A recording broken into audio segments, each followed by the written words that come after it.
Praise the Lord. இன்றைக்கான வசனம், இரட்சிப்பை சுதந்தரிக்கப் போகிறவர்கள் நிமித்தமாக ஊழியம் செய்யும்படிக்கு அவர்கள் எல்லாரும் அனுப்பப்படும் பணிவிடை ஆவிகளாய் இருக்கிறார்கள் அல்லவா? பணிவிடை ஆவி. பணிவிடை ஆவின்னா என்ன? தேவதூதர்கள பத்தி இந்த வசனம் சொல்லுது. அதாவது இரட்சிக்கப்படுகிறவர்களின் நிமித்தமாக அப்படின்னா, இரட்சிப்பை அடைகிறவர்கள். அவங்க ஒவ்வொருவருக்கும் பணிவிடையாகிய தேவதூதர்கள் இருக்கிறாங்க. நாம எந்த அளவுக்கு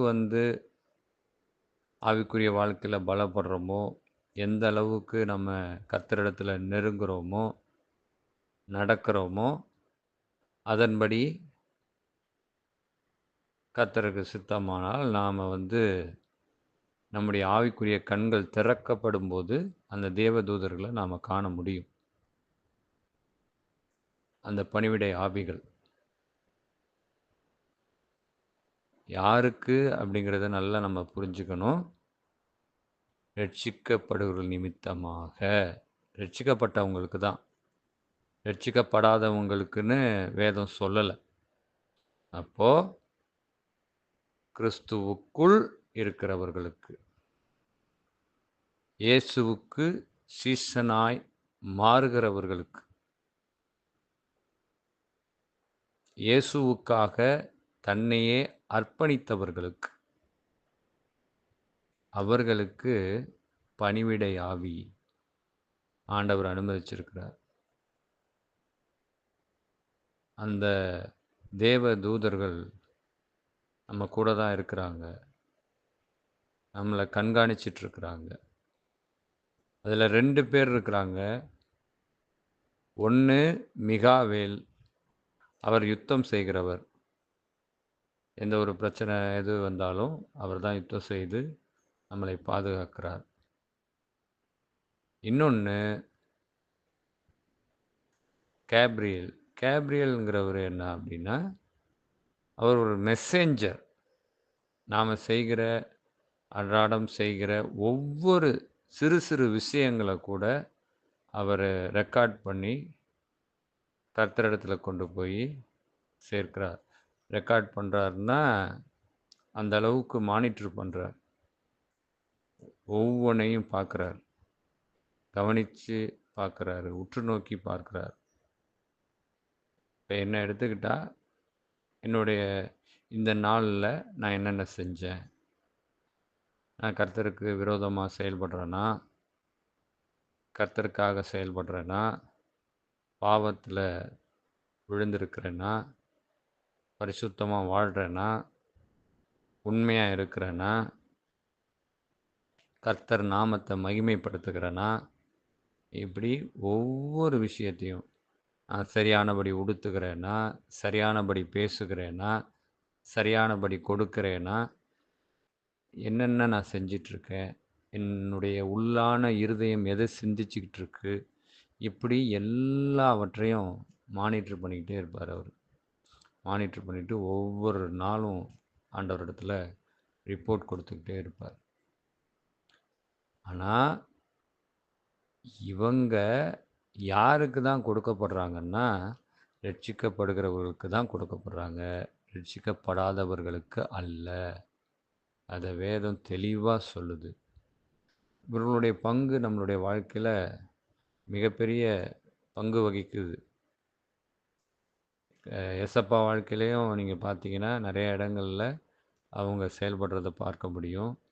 பழைய ஏற்பாட்டின் காலத்தில் தானியேல் 3 முறை ஜெபிக்கும்போது, இந்த 21 நாள் ஜெபிக்கும்போது, அந்த ஜெபதூப கலசம் தேவனிடத்தில் செல்லலை.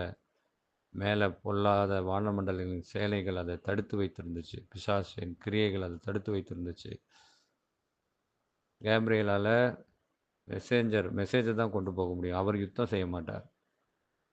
நமக்கு புரிகிற மாதிரி சொல்லணும்னா அவர் சாஃப்ட் கேரக்டர்.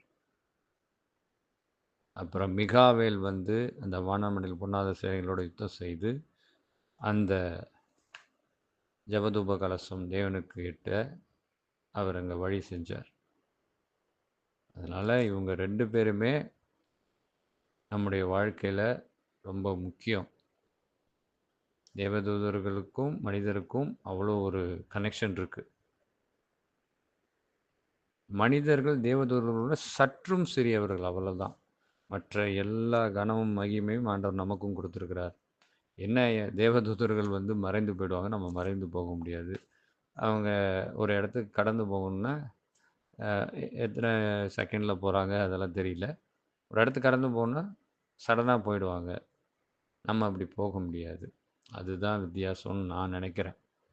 சற்றும் சிறியவர்களாக நம்மளை நம்ம நிறையா மேஜிக்கல் மாதிரி அவங்க செயல்படுறாங்க. மனிதர்களுக்கு அது கிடையாது. அது சாதாரணமானவங்களுக்கு. ஆனால் அதே நேரத்தில் ஆண்டவருடைய வரங்களை பெற்றவங்க நிறையா அநேக அற்புதங்களையும் அடையாளங்களையும் செய்கிறாங்க. ஆனால் இந்த மாதிரி சடனாக ஒரு இடத்துல இன்னொரு இடத்துக்கு பறந்து போகிறதோ, ரெக்கைகள் இருக்கிறதோ, இல்லை மறைந்து போகிறதோ, ஆவியாய் இருக்கிறதோ, அதெல்லாம் வந்து கொஞ்சம் குறைவு. அவ்வளோதான். ஏன்னா வேதம் அதை தான் சொல்லுது. தேவதர்களோட சற்றும் சிறியவர்களாக மனிதர்கள் இருக்கிறாங்க. அதனால் நமக்கு அவ்வளோ கனமும் மகிமையும் ஆண்டவர் கொடுத்துருக்கிறார். நம்முடைய வாழ்க்கையில் தேவதூதர்களுடைய பங்கு என்ன அப்படிங்கிறத நம்ம பார்க்கலாம்.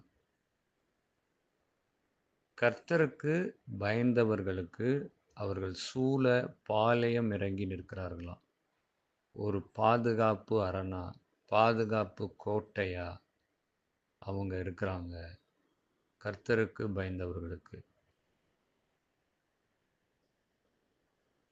கர்த்தருக்கு பயப்படுதலே ஞானத்தின் ஆரம்பம். கர்த்தருக்கு பயந்தவர்கள்னா நாம் இயேசு கிறிஸ்துவை குறித்த அந்த ஞானத்தை பெற்றவர்களாக இருக்கணும். அப்படி இருக்கிறவர்களுக்கு அவர்கள் சூழ பாளையம் இறங்கி நிற்கிறார்கள், நமக்கு பாதுகாப்பு அரணாக.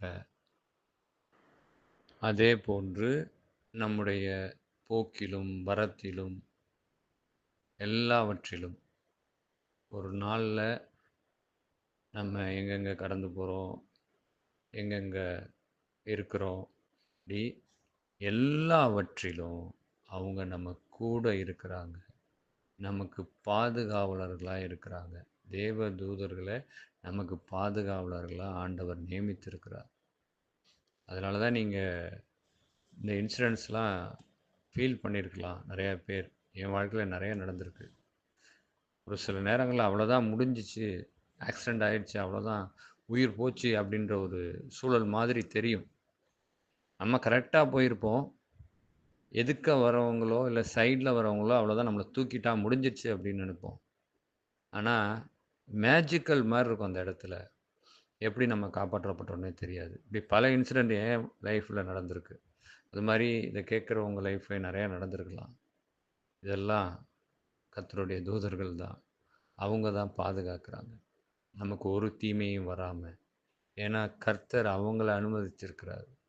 அவங்க நமக்கு பாதுகாவலாக இருக்கிறாங்க. நம்ம ஒரு பைக்கில் போனாலும் சரி, காரில் போனாலும் சரி, ட்ரெயினில் போனாலும் சரி, பிளேனில் போனாலும் சரி, எந்த ஒரு வாகனங்களில் போனாலும், இல்லை நடந்து போனாலோ, இல்லை எங்கேயாவது தங்கி இருந்தாலோ, எந்த விஷயத்துலையுமே அவர்களை கூட ஆண்டவர் வைத்திருக்கிறார். ஆனால் அவர்கள் கூட இருக்கணும் அப்படின்னா நம்ம ரட்சிப்பின் அனுபவத்துக்குள்ளே இருக்கணும். ரட்சிப்பின் அனுபவம் இல்லாமல், ரட்சிக்கப்படாமல் நம்ம இருந்தோன்னா அவங்க நம்ம கூட இருக்க மாட்டாங்க அப்படின்னு வேதம் தான் சொல்லுது. அதனால் ரட்சிப்பின் அனுபவத்தில் இருக்கிறவங்களுக்கு அவங்க கூடவே இருந்து எவ்வளவோ தீமைகள் சில நேரங்கள் நம்ம கேட்கலாம், மற்றவங்க சொல்லுகிறத நம்ம கேட்டிருப்போம். நல்ல வேலை தலைக்கு வந்தது தலப்பாவோடு போயிடுச்சு அப்படிம்பாங்க. பெரிய ஒரு உயிரிழப்பு வர வேண்டியது ஏதோ ஒரு சின்ன ஒரு காயங்களோட போயிடுச்சு. அதுவுமே ஆண்டவர் ஏன் அனுமதிச்சிருப்பார் அப்படின்னா, அது நமக்கு ஒரு புத்திக்காக, இனிமே ஞானமாக செயல்படணும் அப்படிங்கிறதுக்காக. அதனால் அவங்க எப்போவுமே நம்முடைய வாழ்க்கையில் அவங்க வந்து பங்குள்ளவர்களாக இருக்கிறாங்க. அவங்க கூட இருந்து நம்மளை பாதுகாக்கிறதற்காக கர்த்தர் நியமித்திருக்கிறார். அப்புறம் இந்த சிறியவர்கள் ஒருவரையும் அற்பமா எண்ணிராதீங்க. எந்த சிறியவர் ஒருவரையும், ரட்சிக்கப்பட்ட சிறியவர்கள் ஒருவரையும், இயேசு கிறிஸ்துவின் சீஷராய் இருக்கிற ஒருவரையும் அற்பமா எண்ணிராதீங்க.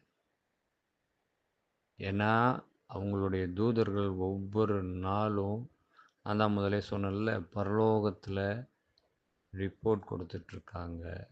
அவங்க போய் அங்க பேசிக்கிட்டு இருக்கிறாங்க. அதனால கிறிஸ்தவர்கள் தானே, மைனாரிட்டி கிறிஸ்தவர்கள் தானே அப்படின்னு சொல்லி அற்பமா எண்ண வேண்டாம். ரட்சிக்கப்பட்டவர்கள் சிறியவர்கள் சிலர் தான். ஏன்னா அழைக்கப்பட்டவர்கள் அநேகர், தெரிந்து கொள்ளப்பட்டவர்கள் சிலர் தான். அந்த ஒரு சிலரையும், இந்த சிறியரையும் நீங்க அற்பமா எண்ணாதீங்க.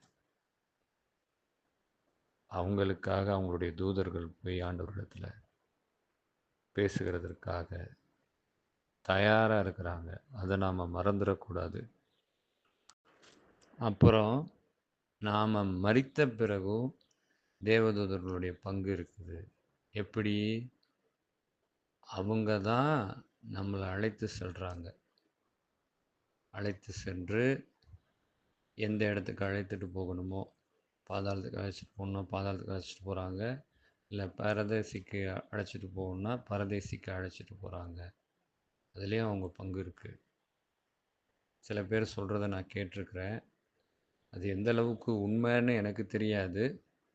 நெறையா பிரசங்கங்களையும் நான் கேட்டிருக்கேன். அதாவது மரிக்கிற தருவாயில நம்ம இடத்துல 2 பேர் நிப்பாங்களாம். அப்ப நம்ம அத பார்க்க முடியுமா? இல்ல தரிசனமா உணர முடியுமான்றது தெரியல. தேவதூதர்கள் ஒரு பக்கம் இருப்பாங்களாம். இன்னொரு பக்கம் பிசாசு நிப்பானாம். "வா, பாதாளத்துக்கு வா" அப்படின்னு அவன் கூப்பிடுவானாம். தேவதூதர்கள் "பாரடைஸுக்கு வாங்க" அப்படின்னு சொல்லி கூப்பிடுவார்களாம். அப்படின்னு சொல்லி சொல்றாங்க. அது எந்த அளவுக்கு உண்மைன்றது எனக்கு தெரியல. பட் இதெல்லாம் இந்த வசனங்களெல்லாம் நம்ம பார்க்கும்போது, அது உண்மையா தான் இருக்குமோன்ற மாதிரி எனக்கு தோணுது. ஏன்னா, அந்த மரிக்கிற தருவாயில தான் அந்த ஒரு கொடுமை இருக்குமாம். அது ரொம்ப வேதனையா இருக்குமாம். அந்த ஃபிராக்ஷன் ஆஃப் செகண்ட் என்ன செய்றதுன்னே தெரியாம திகைச்சு போயிடுவாங்களாம், அந்த சம்மந்தப்பட்ட ஆள். அதனால கர்த்தர் ரட்சிக்கப்படுகிறவர்களுக்காக, ரட்சிக்கப்பட்டவர்களுக்காக, தேவனுடைய பிள்ளைகளுக்காக, தேவனுடைய சீஷர்களுக்காக பணிவிடை ஆவியாகிய தேவதூதர்களை நியமித்திருக்கிறார். அதை நாம் பெற்றிருக்கிறோம் என்கிற அந்த ஆனந்தத்துடன், அந்த மகிழ்ச்சியுடன் கர்த்தரை நாம் துதிப்போம். காதுள்ளவர்கள் கேட்கக் கடவர்கள். ஆமென்.